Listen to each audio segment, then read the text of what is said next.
આમ આદમી પાર્ટીના ડેડિયાપાડાના ધારાસભ્ય ચૈતર વસાવાએ મુખ્યમંત્રી ભૂપેન્દ્ર પટેલને એક પત્ર લખીને માંગ કરી છે। જે માંગમાં તેમણે ગ્રામ સભાઓની તારીખ બદલવામાં આવે તે પ્રકારની વાતનો ઉલ્લેખ કર્યો છે। ત્યારે શું સમગ્ર મામલો છે, વિગતે વાત કરીશું આ વિડીયોમાં। નમસ્કાર દર્શક મિત્રો, સ્કાયનેટ મીડિયામાં આપનું સ્વાગત છે। હું છું ફૈઝાન।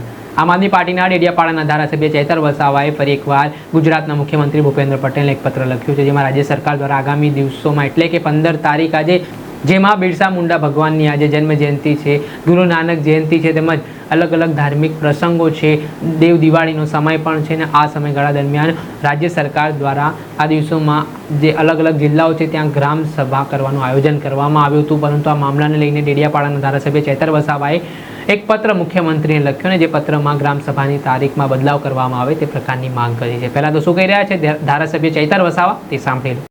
સરકારશ્રીની સૂચનાથી અધિક વિકાસ કમિશનર દ્વારા 5/11/2024ના રોજ પત્ર વ્યવહાર દ્વારા તમામ કલેક્ટરો અને ડીડીઓને સૂચનાઓ આપવામાં આવી છે।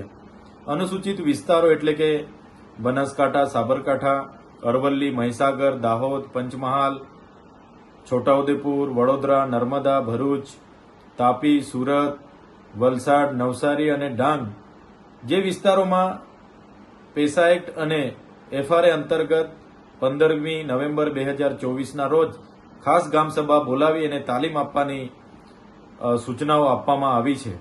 ત્યારે અમે સરકારશ્રીને કહેવા માંગીએ છીએ કે 15મી નવેમ્બર 2024 એ દિવસ એટલે દેવ દિવાળીનો દિવસ છે। એ દિવસ એટલે ભગવાન બિરસા મુંડાની 150મી જન્મ જયંતિનો દિવસ છે। ત્યારે આ વિસ્તારના આદિવાસી સમાજોમાં આ દેવ દિવાળીનો તહેવાર અને ભગવાન બિરસા મુંડાની જન્મ જયંતિનો તહેવાર એ ખાસ ઉત્તમ મહત્વનો દિવસ ગણાય છે। ત્યારે આ ખાસ ગ્રામ સભા આ જ દિવસે ન બોલાવી અને હાલ પૂરતી મુલતવી રાખી અગાઉના દિવસોમાં ફરી આ પૈસા એક્ટ અને એફઆરએની તાલીમ અને માર્ગદર્શન આપનારી ગ્રામસભા બોલાવવામાં આવે એવી અમે નમ્ર અપીલ કરીએ છીએ। આ દિવસે જ ગ્રામસભાઓ બોલાવવાથી અમને એવું લાગી રહ્યું છે કે આ ગ્રામસભામાં ચૂંટાયેલા પ્રતિનિધિઓ પણ એટલા હાજર નહીં થશે, પૂરતા લોકોની પણ હાજરી નહીં હશે, અને પાકી હાજરીના કારણે જે આ ગ્રામસભાનો હેતુ નક્કી થયો છે સાર્થક નહીં થશે એવું અમને લાગે છે। એટલે 15મી નવેમ્બર 2024 એ રજાનો દિવસ છે અને તહેવારોનો દિવસ છે। એના સિવાયના દિવસે આ ગ્રામસભાઓ ફરી બોલાવવામાં આવે એવી અમે માન્ય મુખ્યમંત્રી શ્રી, અધિક વિકાસ કમિશનર શ્રી, અધિક સચિવ શ્રી ગ્રામ પંચાયત અને પંચાયત મંત્રીશ્રીને આજે અમે લેખિતમાં જાણ કરીને એને આગળની તારીખોમાં ગ્રામસભાઓ લેવામાં આવે એવી માંગ કરીએ છીએ।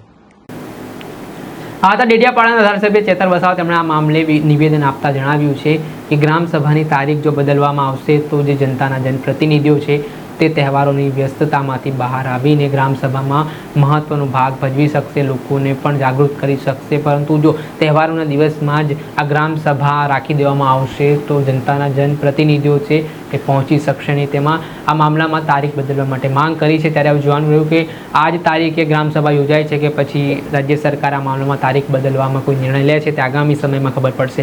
દર્શક મિત્રો, સ્કાયનેટ મીડિયાને આપ લાઇક કરો, સબસ્ક્રાઇબ કરો અને શેર કરવાનું ભૂલતા નહીં।